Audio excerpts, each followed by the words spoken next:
Una rueda y el eje sobre el que gira es un ejemplo de lo que los científicos llaman una máquina simple.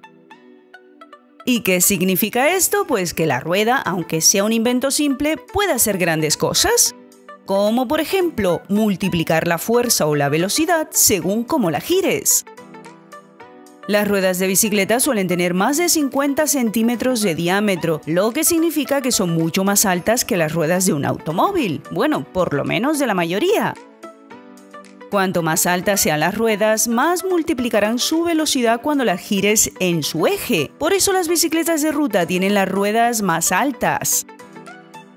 Pero esto no es todo, porque la ciencia de las ruedas de una bicicleta es sorprendente. Así que no te muevas de ahí porque te vamos a explicar más cositas de las ruedas.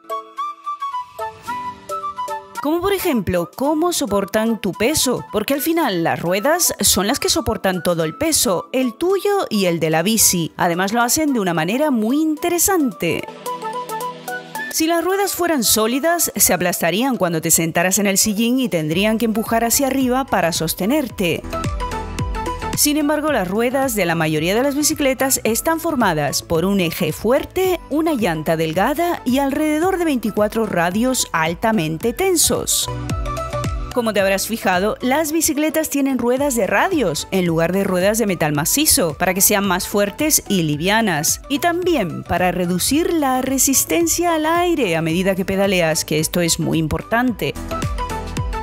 De hecho, algunos ciclistas usan radios planos o de forma ovalada en lugar de los tradicionales redondeados para frenar el arrastre aún más. No solo la cantidad de radios es importante, sino la forma en que están conectados entre la llanta y el buje.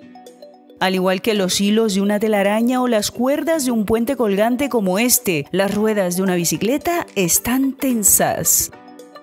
Y como los radios se entrecruzan desde la llanta hasta el lado opuesto del buje, la rueda no es tan plana y endeble como parece, sino que en realidad tiene una estructura tridimensional increíblemente fuerte. Cuando te sientas en una bicicleta, tu peso empuja hacia abajo los bujes que estiran un poco más algunos de los radios y otros un poco menos. Por ejemplo, si pesas 60 kilos, cada rueda empuja hacia abajo unos 30 kilos. Claro, esto si no incluimos el peso de la bicicleta, así que los radios evitan que las ruedas se doblen. Como cada rueda tiene un par de docenas de radios, por lo general, dependiendo de la bici, lo más lógico es pensar que cada radio tiene que soportar solo la misma fracción del peso total. Por ejemplo, de 1 a 2 kilos si hay 30 radios. Pero en realidad los radios soportan el peso de manera desigual. Es decir, que los pocos radios que están cerca de la vertical soportan mucha más carga que los demás. Y así, a medida que la rueda gira, otros radios se acercan a la vertical y también soportan la tensión extrema. De esta forma, la carga en cada radio sube y baja continuamente durante cada rotación de la rueda. Así que al cabo de un tiempo y después de muchos miles de ciclos de estrés y tensión repetidos, durante el cual cada radio se estira y se relaja en rápida alternancia, es probable que uno de los radios o su conexión con la rueda o el buje falle por fatiga.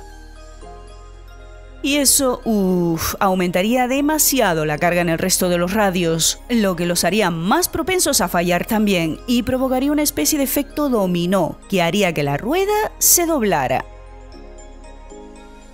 ¿Cómo funcionan los neumáticos de una bicicleta?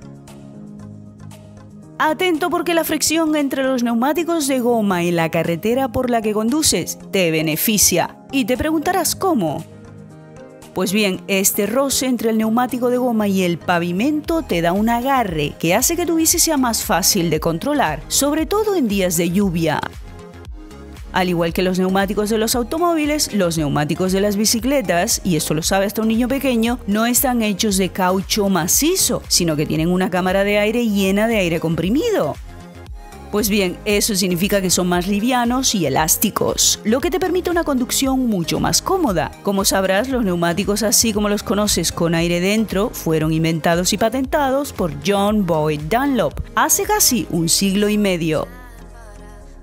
Cada tipo de bicicleta tiene un tipo de neumático diferente. Por ejemplo, las bicis de ruta tienen neumáticos estrechos y lisos por lo general para lograr la máxima velocidad, aunque no está de más decir que mientras más delgados, mayor resistencia a la rodadura tendrán. Mientras que las bicis de montaña tienen neumáticos más gruesos y robustos, con dibujos más profundos, más goma en contacto con la carretera y mejor agarre, aunque al ser más anchos, crean también más resistencia al aire. Si este tipo de información te gusta, permanece atento porque en este canal siempre te traemos lo último en ciclismo y en salud. Solo tienes que suscribirte dándole al botón rojo y de paso activar esta campanita tan linda para que recibas en tu móvil las últimas actualizaciones. ¡Buenas rutas! Y ahora un mini trivial sola en bici para ver si conoces el nombre de cada parte de tu bicicleta. ¿Cuál es la parte del cuadro de la bicicleta que conecta el tubo de dirección con el mecanismo del pedal? A. Tubo inferior. B. Tubo del asiento. C. Tubo superior. D. Vaina inferior.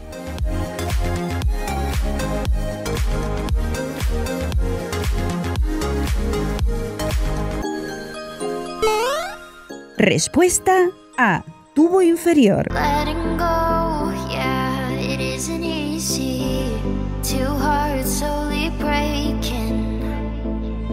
Living the highs and lows, I'm keeping busy. Don't know if we were saving. Are we meant to be or are we second